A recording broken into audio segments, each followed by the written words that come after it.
है उनके सब।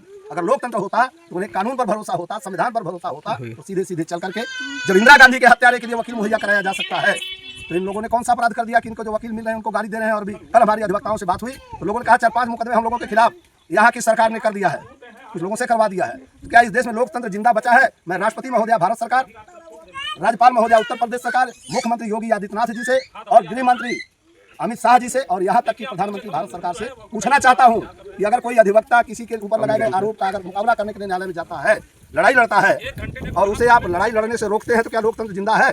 क्या ऐसे अपराधियों पर आप कार्रवाई नहीं करेंगे? पूरे कौम को मेरी गाली दी गई है। दुर्गा सप्तशती अध्याय 8 पेज नंबर 135 श्लोक नंबर 6 में मेरी कौम को स्पेशल गाली दी गई है।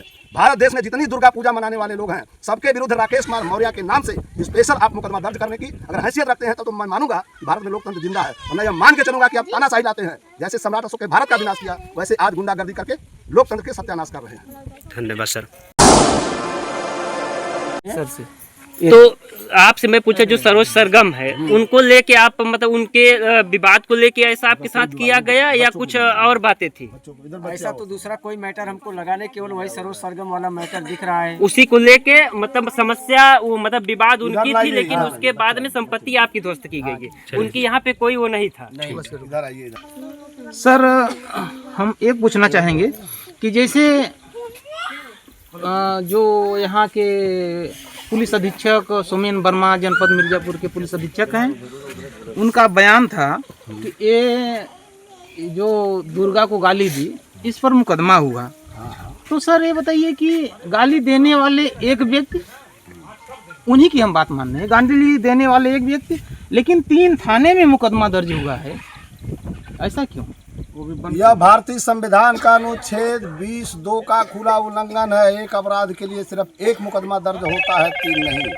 अगर 3 FIR दर्ज हुआ है तो फंडामेंटल राइट, मूल अधिकार अनुच्छेद 20(2) का उल्लंघन है, अनुच्छेद 14 का उल्लंघन है, विधि के समक्ष समता और समान संरक्षण से वंचित करने का अपराध है, अनुच्छेद 15 जाति भेद वंश भेद के आधार पर इनके साथ कार्रवाई की गई है। यानी भारतीय संविधान का अनुच्छेद 14, 15, 19, 21 का खुला उल्लंघन करके आपराधिक कार्य किया गया। अच्छा, एक अपराध पर 3 थाने में मुकदमा दर्ज हुआ है, तो आप यहाँ के जो SP सोमेन वर्मा हैं उनको क्या कहना चाहेंगे? उनको कहना चाहेंगे कि थोड़ा कानून की पढ़ाई के साथ साथ सांस्कृतिक युद्ध की भी पढ़ाई कर लें, इतिहास की पढ़ाई कर लें। अपने आप स्वतः हो जाएगा कि कोई माई वही नहीं है, ये आपराधिक षड्यंत्र में शामिल महिलाएं हैं। और मैं नहीं कर रहा हूँ, हमारे साथी बोल रहे थे कि पार्लियामेंट में संसद भवन में स्मृति ईरानी एक मिनिस्टर होकर बता दी कि दुर्गा सेक्स वर्कर है, यानी रंडी तो वही हो गया और कोई दूसरा तो है नहीं बत कही। तो पहले उनको भी गिरफ्तार कर लीजिए। और हमारे पूर्वजों का महाविनाश किया है। उस किताब में दुर्गा सप्तशती में पूरी मौर्य शाक्य सैनिक कुशवाहा जाति के साथ बहुजन समाज के महापुरुषों को गाली दी गई है, और आज भी हम वह गाली रोज सुनते हैं। तो हमारा भी भावना भटकती है, हमारा भी अपमान होता है। अगर गाली से उनको अपमान हुआ है तो हमारे पूर्वजों की हत्या हुई, उससे तो मेरा खून भी खौल उठा है। इसका हम क्या जवाब मांगेंगे सोमेन जी से? सोमेन जी से कहूँगा कि इस हत्या करने वालों के विरुद्ध FIR हमारी ओर से दर्ज करिए। सामूहिक रूप से भारत में जितने लोग दुर्गा पूजा मनाते हैं उनके विरुद्ध करिए। सर अच्छा, आप यहाँ आए हैं, एक न्यायालय के आप लॉयर भी हैं और एक पीड़ित परिवार के घर आए हैं, तो आपका क्या सहयोग रहेगा? मैं इनके पूरे इस कानूनी लड़ाई में साथ रहूंगा। जनपद न्यायालय से सुप्रीम कोर्ट, जरूरत पड़ेगी तो मानवाधिकार आयोग, अंतर्राष्ट्रीय मानवाधिकार आयोग और सर्वोच्च न्यायालय के साथ साथ अगर न्याय नहीं मिला तो अंतर्राष्ट्रीय न्यायालय तक चलूंगा। जिले में कुछ अधिवक्ता ये कह रहे हैं कि इनकी लड़ाई जो लड़ेगा उसके खिलाफ हम लोग आवाज उठाएंगे। अगर वो वीडियो जारी कर दें अधिवक्ता की कोई इनकी लड़ाई नहीं लड़ेगा तो मैं लड़ाई लड़ूंगा, और हमारा जो है कि रजिस्ट्रेशन रद्द करा दें, और उसके बाद मैं उनको बताऊंगा कि वो लोग कहाँ रहेंगे, उनका भी मैं रद्द करा दूंगा। ये भारत में लोकतंत्र नहीं है, राजतंत्र और गुंडागर्दी का प्रतीक है उनके सब।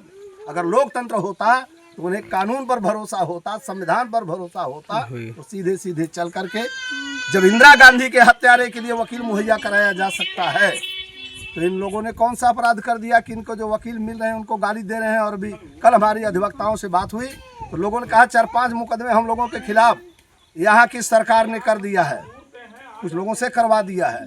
तो क्या इस देश में लोकतंत्र जिंदा बचा है? मैं राष्ट्रपति महोदया भारत सरकार, राज्यपाल महोदया उत्तर प्रदेश सरकार, मुख्यमंत्री योगी आदित्यनाथ जी से और गृह मंत्री अमित शाह जी से और यहाँ तक कि प्रधानमंत्री भारत सरकार से पूछना चाहता हूँ कि अगर कोई अधिवक्ता किसी के ऊपर लगाए गए आरोप का अगर मुकाबला करने के लिए न्यायालय में जाता है, लड़ाई लड़ता है और उसे आप लड़ाई लड़ने से रोकते हैं, तो क्या लोकतंत्र जिंदा है? क्या ऐसे अपराधियों पर आप कार्रवाई नहीं करेंगे? पूरे कौम को मेरी गाली दी गई है। दुर्गा सप्तशती अध्याय 8 पेज नंबर 135 श्लोक नंबर 6 में मेरी कौम को स्पेशल गाली दी गई है। भारत देश में जितनी दुर्गा पूजा मनाने वाले लोग हैं, सबके विरुद्ध राकेश कुमार मौर्य के नाम से स्पेशल आप मुकदमा दर्ज करने की अगर हैसियत रखते हैं तब तो मैं मानूंगा कि भारत में लोकतंत्र जिंदा है, और मैं यह मान के चलूंगा कि आप तानाशाही लाते हैं। जैसे सम्राट अशोक के भारत का विनाश किया, वैसे आज गुंडागर्दी करके लोकतंत्र के सत्यानाश कर रहे हैं। धन्यवाद सर।